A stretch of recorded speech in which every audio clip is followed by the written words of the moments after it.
अच्छा जी, am I audible to you all? मुझे जरा कंफर्म कर दें ताकि हम स्टार्ट करें। Am I audible? Please confirm कर दें, am I audible? Okay okay dear, okay.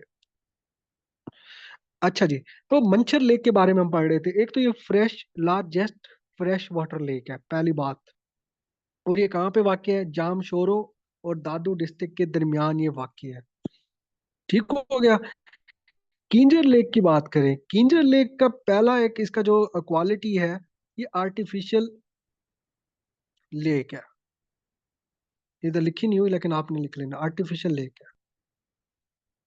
और ये भी सिंध के अंदर वाक़ है, ठट्टा डिस्ट्रिक्ट के अंदर। ठीक है, इसको कलरी लेक भी कहते हैं। क्या कहते हैं? कलरी लेक। अगर इसको पूछ ले इसका सेकंड नेम क्या है, तो कलरी लेक। अच्छा, इसके बाद जो मशहूर लेक आपको याद होगी, सैफल मलूक लेक, जो कि कागान वैली के अंदर पाई जाती है। इसे पूछ लेते हैं कि कहाँ है, के अंदर कागान वैली आती है, वहां पर ये सैफल मलूक है। यहाँ पर मैं हाइकिंग करके गया था। तो बड़ी प्यारी लेक है, कभी आप जाइएगा। एक है हाना लेक, ये अक्सर एमसीक्यूज में मैंने अपने दौर में बड़ी देखी। हाना लेक क्वेटा के अंदर है। कहाँ पे वाक़ है? क्वेटा के अंदर। और इसका एरिया कितना है? 5 स्क्वायर किलोमीटर है, बड़ा छोटा सा एरिया है। और देखिए मंछर का कितना है? 250 स्क्वायर किलोमीटर। और आपको किंजर का कितना मिलेगा? 134 स्क्वायर किलोमीटर। इस तरह रत्ती गली लेक, रत्ती गली यानी कि रेड स्ट्रीट लेक, रत्ती गली लेक आपको कहाँ मिलेगी? आजाद जम्मू एंड कश्मीर के अंदर मिलेगी। ठीक हो गया। और ये बड़ी प्यारी है, इसके बारे में भी सुना है, बहुत प्यारी ये लेक है। इस तरह अताबाद लेक है, ये बड़ा इसका एक 2000 2010 के अंदर ये लैंड स्लाइडिंग की वजह से ये वजूद में आई थी। अताबाद लेक, जो कि जीबी के अंदर वाक़ है। और इसका जो एरिया है वो 14 स्क्वायर किलोमीटर है। 2010 के लैंड स्लाइडिंग की वजह से ये आई थी। तो ये पूछ लेता है कि कब ये आई? 2010 में लैंड स्लाइडिंग की वजह से, और जीबी के अंदर है। रावल लेक, रावल लेक जो नाम से ही है, रावलपिंडी और इस्लामाबाद के दरमियान ये पाई जाती है। तो इसका एरिया मैं लिखना इधर भूल गया हूँ। चलो। अच्छा, इसको कहते हैं दूधी पात्सर लेक। दूधी पात्सर लेक ये भी कागान वैली के अंदर पाई जाती है। और ये 3800 मीटर के ऊपर है, सिर्फ 3800 मीटर। और इसकी खासियत क्या है? इसकी खासियत ये है, ये क्रिस्टल क्लियर वाटर है। इसमें आप अपनी शक्ल भी देख सकते हैं। यहाँ पर भी गए थे हम। तो बड़ा मजे के एरियाज हैं। हाँ, इसमें अगर कोई लेक्स मिस हो जाती हैं तो आपको मैं भेज दूंगा, क्योंकि मैंने बड़ी मशहूर मशहूर इसके अंदर ऐड की हैं। अगर कोई आपके दिमाग कमेंट में बता सकते हैं। हाँ, एक ऊपर है शंग्रीला लेक। ये आपको स्कर्दू के अंदर मिलेगी। कहाँ मिलेगी आपको? स्कर्दू के अंदर। इसको इसका दूसरा नाम क्या है? Lower Kachura lake. Lower Kachura lake भी कहते हैं, शंग्रीला लेक भी कहते हैं। गिलगित बल्तिस्तान का एक डिस्ट्रिक्ट है स्कर्दू, उसके अंदर आपको मिलेगी। यहाँ पर गरीला के नाम से, तो उसके नाम के ऊपर भी इस लेक का नाम दिया गया है। तो ये कुछ आपको एमसीक्यूज यहाँ से बनते नजर आएंगे। डैम्स की बात करते हैं। कोई बता सकता है पाकिस्तान का सबसे बड़ा डैम कौन सा है? Which is the largest dam of Pakistan? Tarbela dam जी। कौन सा डैम है जी? तरबेला। इसका एमसीक्यूज एक ही पूछा जाता है, जो कि आज तक मैंने देखा है, कि दुनिया का सबसे बड़ा अर्थ फील्ड डैम कौन सा है? Earth field dam of the world, तो वो आपका जी तरबेला डैम है। इसकी हाइट कितनी है ये भी अक्सर पूछता है। इसकी हाइट है 143 मीटर्स। अच्छा, 143 मीटर्स इसकी हाइट है। और ये इसकी कैपेसिटी कितने? 13.699 क्यूबिक किलोमीटर। ये बड़ा टेक्निकल है, इसको आप जस्ट रटा लगा ले। अच्छा, एक कुछ बात बता सकते हैं कि केपीके के अंदर किस जगह वाक़ है? ये मैंने आपके लिए छोड़ा है। कोई बता सकता है कहाँ पे वाक़ है? जल्दी से बताएं लेकिन। मर्दान नहीं।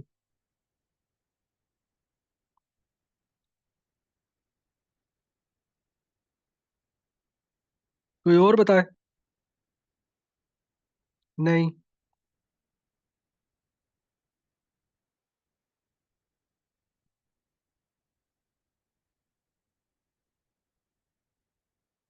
इस सवाबी और हरीपुर के दरमियान वाक़ है। ठीक हो गया।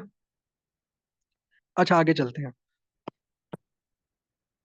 अच्छा, कोई ये बता सकते हैं कब बना तरबेला डैम? कब इसकी कंस्ट्रक्शन कंप्लीट हुई और किसके दौर में बना?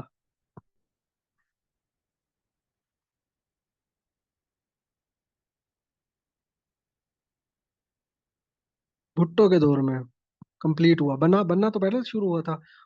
और किसकी मदद से प्रोजेक्ट ये बना?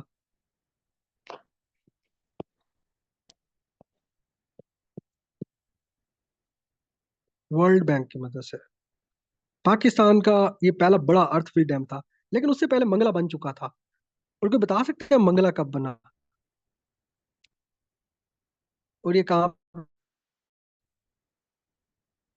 अच्छा, ऊपर ये देख लें, तरबेला डैम इंडस रिवर के ऊपर मौजूद है। मंगला आपको झेलम के अंदर मिलेगा, और झेलम रिवर कहाँ पे निकलता है? आजाद जम्मू एंड कश्मीर, 138 मीटर है। और इसकी कैपेसिटी ये आपको गिवन है। ये seventh largest dam in the world है मंगला।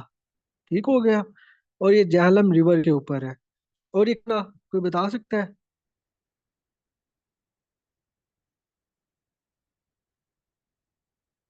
ठीक हो गया। 1967 के अंदर। अच्छा, एक डैम से पूछता है अक्सर, वार्षक डैम कहाँ पे मौजूद है? ये बड़ा मशहूर एमसीक्यूज है। तो हमेशा याद रखें, काबुल रिवर के अंदर है और पिशावर के अंदर मौजूद है। तो इसकी हाइट कितनी है? 76 मीटर। तो वार्षक वार्षक डैम आपको कहाँ मिलेगा? काबुल के अंदर। याद कैसे करना है? वार्षक में के आता है, के की कैपिटल से आपने याद रखना है कि के से काबुल रिवर बनता है। तो वार्षक डैम आपको कहाँ मिलेगा? काबुल रिवर के अंदर। अच्छा, दियामीर और भाषा क्या होता है? दियामीर और भाषा, ये तो क्या है? इसको डैम का नाम क्यों दिया गया, आपको बता सकते हैं? दियामीर और भाषा दो इलाके हैं। इंडस रिवर आपको पता है जीबी से भी गुजरता है। जीबी से गुजरता है, और जीबी, फॉर एग्जाम्पल मैं इधर लिख देता हूँ आपको। ये जीबी है फॉर एग्जाम्पल, और ये केपी के शुरू, जीबी और केपी के बॉर्डर के ऊपर ही इंडस रिवर जहाँ से आ रहा है, इसके ऊपर ही ये डैम बन रहा है। और इसको कहते हैं दियामिर भाषा डैम। जिसकी जो पाकिस्तान का सबसे बड़ा डैम होगा, बड़ा प्रोजेक्ट है, और इसकी 272 मीटर इसकी ऊंचाई है। इससे लगभग लगभग डबल है। यानी कि तरबेला डैम से लगभग डबल ऊंचा है ये। और इसकी कैपेसिटी आपको मिलेगी 8.1 क्यूबिक किलोमीटर। ठीक हो गया। और अगर ये बन गया तो largest dams in the world upon completion, यानी कि वर्ल्ड का भी सबसे बड़ा ये डैम होगा। इस तरह हब डैम आपको नजर आ रहा होगा। ये हब रिवर के ऊपर है, नाम से ही मालूम हो रहा है। और सिंध और बलूचिस्तान के बॉर्डर के ऊपर ही ये जो दरिया गुजरता है उसके ऊपर ये बनाया गया है। मिरानी डैम, इसके बारे में पूछा जाता है अक्सर। मिरानी डैम कहाँ पर मौजूद है? मिरानी डैम आपको मिलेगा जो बलूचिस्तान का दश्त रिवर है। बलूचिस्तान के दश्त रिवर के ऊपर इस डैम को बनाया गया है। ठीक है। इस तरह चश्मा बैराज, अब बैराजेस अगर मैं बात करूं, बैराजेस ये आना तो बाद में चाहिए, पता नहीं बैराज इधर कैसे आ गया। तो बैराजेस का अलग से पोर्शन है, इसको उधर देखते हैं। इस तरह गाजी बरोथा डैम, गाजी बरोथा डैम कहाँ पे वाक़ है? आपको पता है? तरबेला डैम है जहां पर, उसके बिल्कुल नीचे गाजी बरोथा है। अब ये क्यों बनाया गया? यानी कि तरबेला भी बनना हुआ है, वो वहां वो भी बिजली दे रहा है, तो इसके बनाने की क्या जरूरत बनी?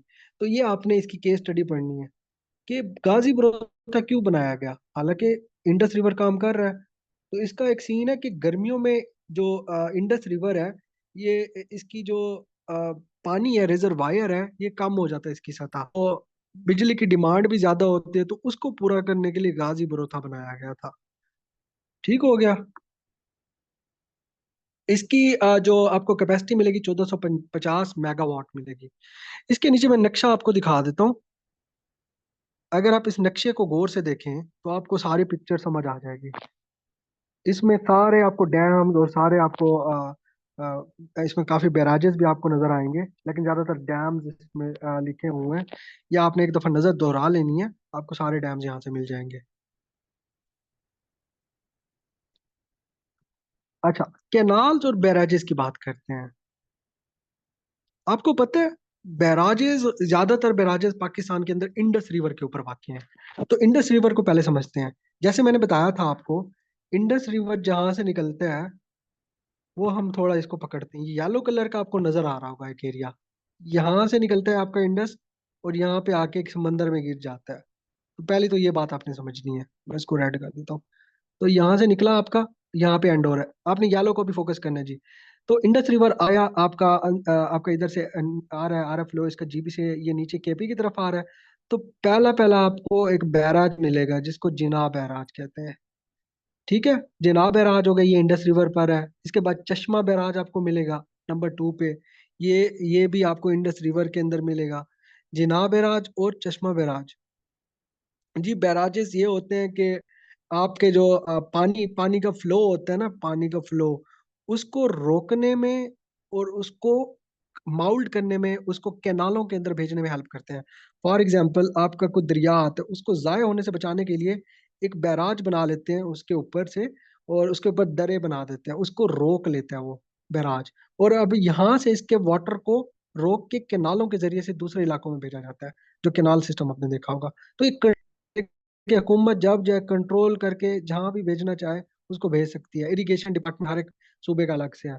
तो इरसा, इस मामले में इरसा अथॉरिटी काम करती है, इंडस रिवर सिस्टम अथॉरिटी।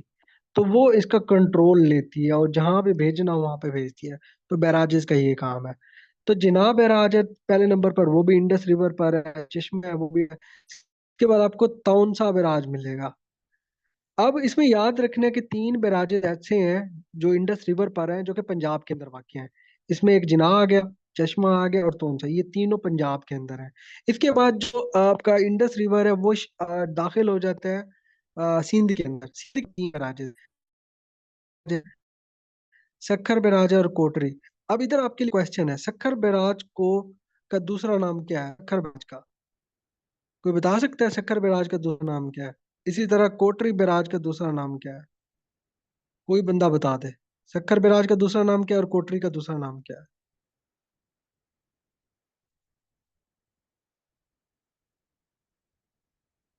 कोई बता सकता है?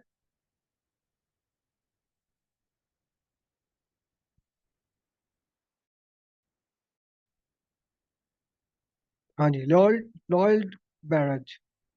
कौन सा बैराज है? Lloyd barrage. ठीक है, थैंक यू। और कोटरी बैराज को बता सकता है?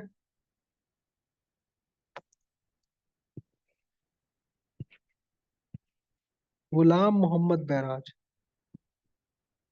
तो ये बड़ा इंपॉर्टेंट क्वेश्चन मैं बता रहा हूँ, यहाँ से बनता है। सक्कर बैराज पहले तो ये है इंडस रिवर के ऊपर। कोटरी बैराज भी इंडस रिवर के ऊपर है। सक्कर का दूसरा नाम लॉयड बैराज है। और कोटरी बैराज का दूसरा नाम है गुलाम मोहम्मद बैराज। ठीक है। तो 3 बैराजेस इंडस रिवर के आपको सिंध में मिलेंगे और 3 बैराजेस आपको पंजाब के अंदर मिलेंगे। ये आपने दोनों में डिस्टिंक्शन रखनी है। अच्छा, अब मूव करते हैं झेलम रिवर के ऊपर। कौन बैराज है? झेलम रिवर रिवर पे आपको एक बैराज मिलेगा जिसको कहते हैं रसूल बैराज। ये हरे कलर का नजर आ रहा है।